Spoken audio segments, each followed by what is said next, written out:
ஆறுமுகத்தோட அனுகிரகம் உங்க கூட இருக்கா? இந்த சேனலும் உங்க சப்போர்ட்டும் வெற்றி பெறா லைக் பண்ணுங்க, சப்ஸ்கிரைப் பண்ணுங்க, பெல் ஐகானும் ஓடுங்க.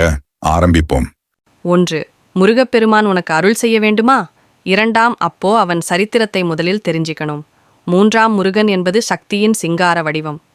4. சிவபெருமானுக்கும் பார்வதிக்கும் பிறந்த புத்திரன். 5. ஆறுமுகனாக வேலுடையனாக அறியப்படுகிறான்.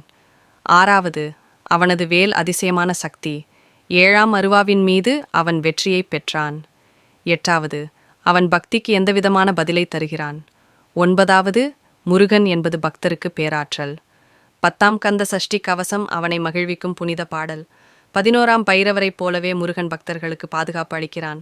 12. பழனி, திருச்செந்தூர், சுவாமிமலை, திருத்தணிகை, குன்றக்குடி அவன் அருள் தலங்கள். 13. அவன் மீது ஒரு நாள் முழுவதும் ஓம் சரவணபவா என உச்சரிக்கவும். 14. முருகனை உணர விரதம், பூஜை, பூசணி மிகவும் முக்கியம். 15. அவன் பக்தர்களை எப்போதும் காக்கிறான். 16. முருகனை நாடினால் மனக்கவலை ஓடும்.